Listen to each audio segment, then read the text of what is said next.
मैं हूं Pyare Mohan. Welcome to my channel Pyare's programming.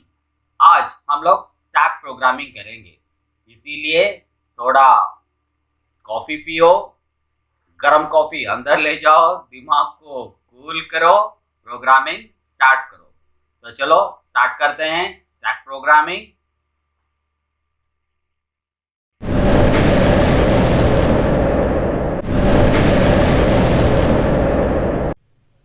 चलो देखते हैं इसका प्रोसेस क्या है। पहले प्रोसेस देखते हैं, उसके बाद प्रोग्राम की तरफ चलते हैं।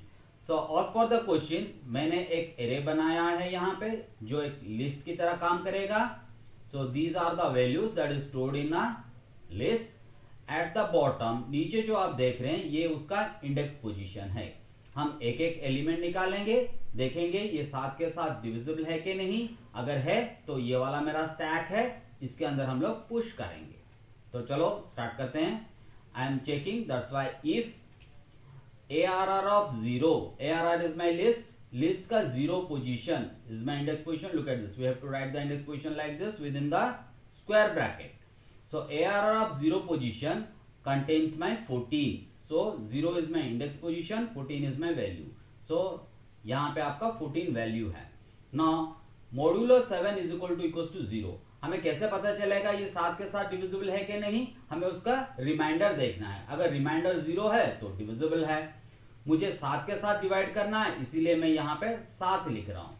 मुझे रिमाइंडर चाहिए, इसीलिए मैं मोडुलो यूज कर रहा हूँ।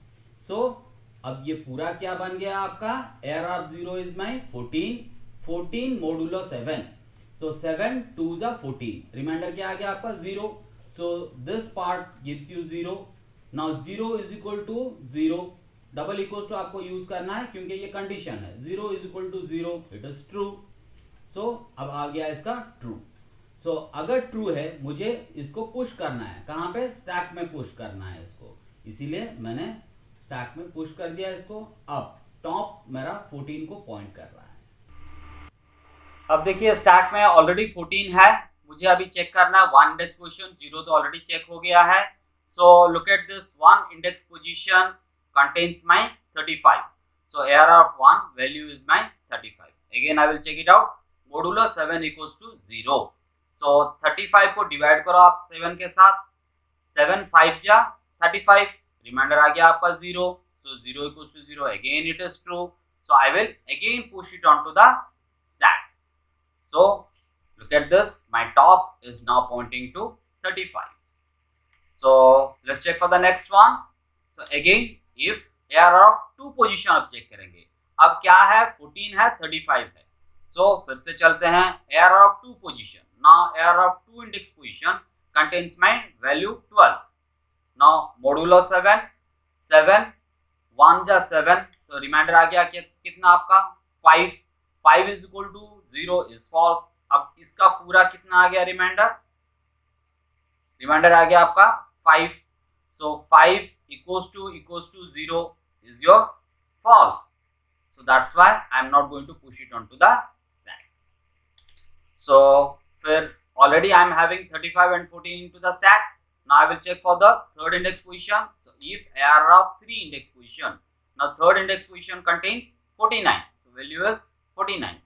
Modulo 7, 7 ja 49, so your remainder is 0। 0 equals to 0 is true, so that's why I will push the element 49 onto the stack again।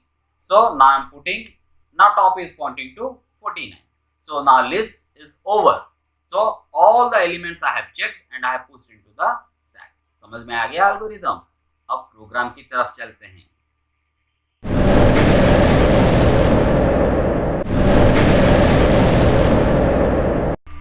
अब आ गया आपका प्रोग्रामिंग पार्ट, ठीक है? आराम से देखिए। So in order to define a function, I need to use the keyword called def। Now as per the question, function name is your push। Now I need the list inside the function and also I need the stack in which I will put the elements। हमें दो चीज function को देना है, एक list जिसमें से हम नंबर निकालेंगे और एक स्टैक जिसमें हम नंबर रखेंगे। सो एक एक एलिमेंट निकालेंगे, चेक करेंगे, फिर स्टैक के अंदर डालेंगे। so this process will repeat, so that's why I will use for loop. So for loop दो तरह का होता है, एक इंडेक्स बेस्ड, एक वैल्यू बेस्ड। हम अपने प्रोसेस में इंडेक्स बेस्ड देखा था, इसीलिए मैं यहाँ पे इंडेक्स बेस्ड यूज कर रहा हूँ, और अगले वीडियो में मैं आपको वैल्यू बेस्ड दिखाऊंगा।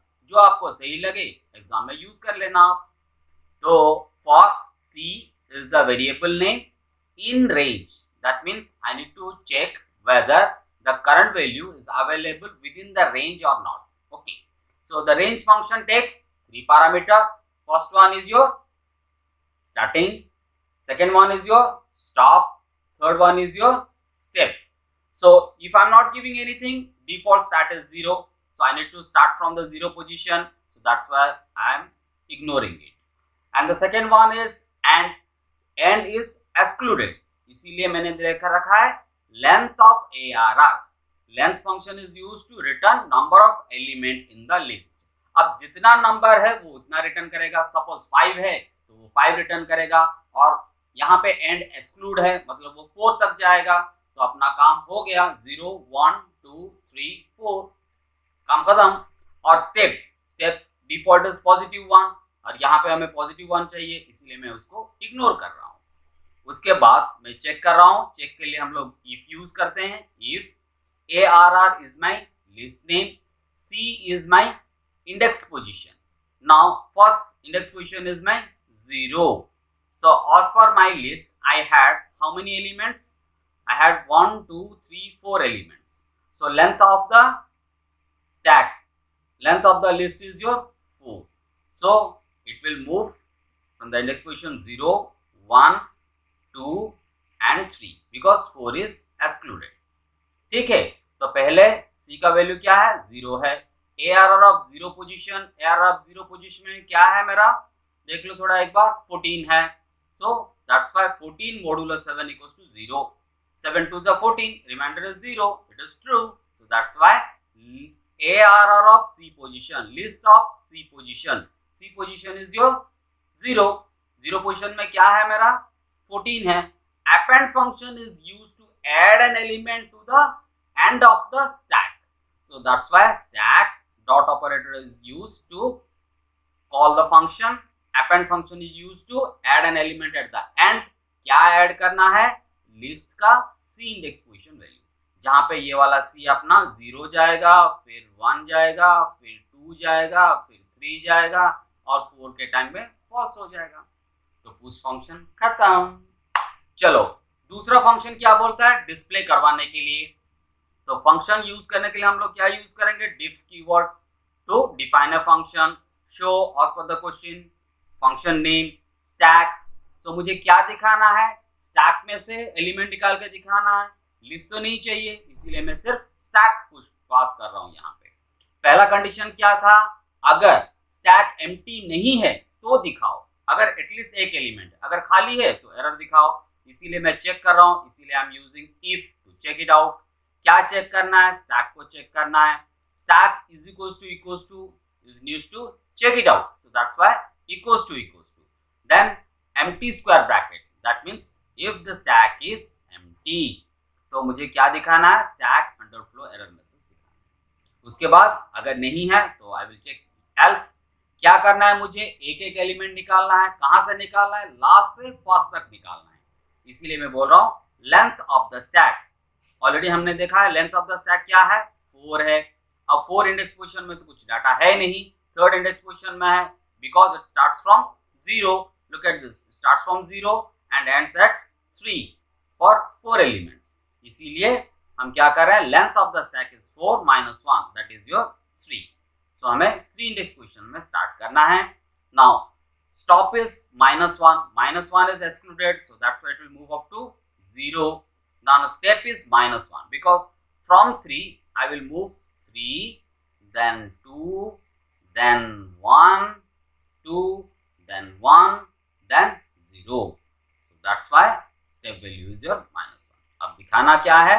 स्टैक में से C इंडेक्स पोजीशन को दिखाना है, जहां पे C इंडेक्स पोजीशन मेरा क्या है? 3 है, उसके बाद 2 है, उसके बाद 1 है, उसके बाद 0 है। तो अपना शो फंक्शन भी खत्म हो गया। तो चलो उसके बाद क्या करना है? हमें एक एम्प्टी स्टैक बनाना है। look at this, I'm creating an empty stack over here. Now I'm creating a list arr is equal to some elements. मुझे push फंक्शन पहले कॉल करना है, इसीलिए फंक्शन नेम क्या क्या पैरामीटर जा रहा था उसमें, एक एरे जा रहा था, एक स्टैक जा रहा था. जस्ट चेक इट आउट, एक एरे जा रहा है, एक स्टैक जा रहा है. जिस सीक्वेंस में मैं यहाँ पे लिखा हूँ उसी सीक्वेंस में मुझे भेजना है, इसीलिए मैं एक एरे भेज रहा हूँ, उसके बाद एक स्टैक भेज रहा हूँ. उसके बाद मुझे शो फंक्शन कॉल करना है, इसीलिए function name and actual parameter, इसको बोलते हैं एक्चुअल पैरामीटर. मुझे वहां पे क्या चाहिए था, सिर्फ स्टैक चाहिए था, इसीलिए मैं यहाँ पे स्टैक को भेज रहा हूँ. तो अपना प्रोग्राम खत्म हो गया. इजी है ना.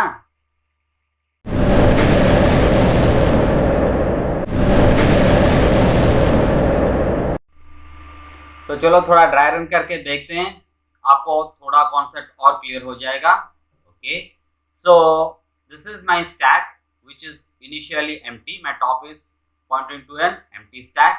So as I already told you, length of the list, that is last element is 3, so that means length is your 4. So it is excluded, so that's my, it will move up to 3. So initial value is your 0. So ARR of 0 position. So जो भी आपने variable लिया है, मैं वो सारा variable यहाँ पे ले रहा हूँ. C is your initially 0. Now ARR of 0 position contains your 14. Look at over here, ARR of 0 position contains your 14. Now 14 modulo 7 is equal to 0. It is true. That's why I am pushing it on to the stack. Now top is pointing to your stack, first element. Next, now C value is your 1. 1 position contains your 35. Look at this. एक position में आपका 35 है. Now 35 modulo 7 is equal to 0. फिर से stack में push करो आप इसको, 35 आ गया. Now top is pointing to 35. Top अभी 35 को पॉइंट कर रहा है, 14 को नहीं.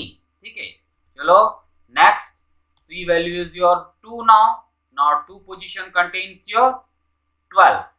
2 position your 12. 12 modulo 7, remainder is 5. So ये तो डिविजिबल नहीं है, तो ये फॉल्स हो गया, तो स्टैक में पुश नहीं होगा. फिर next value of your C is your 3. The third index position contains your 49. 49 modulo 7 equals to 0. Condition true. फिर से स्टैक में डाल दो. अब अगर आपको मेरा ये जो प्रोसेस बताने का तरीका अच्छा लगा, प्रोग्राम को मैंने जैसे समझाया आपको, आप ठीक से समझ पाए और आप एग्जाम में लिख पाओगे. अगर लास्ट में मैंने जो ड्राई रन किया उसमें आपका कॉन्सेप्ट और क्लियर हो गया, तो किस बात के लिए वेट कर रहे हो. सब्सक्राइब बटन मारो और सारा वीडियो, ये जो सारा वीडियो देख रहे हो ना, ये सारा वीडियो आप अवेल करो, अपना नॉलेज बढ़ाओ. Thank you.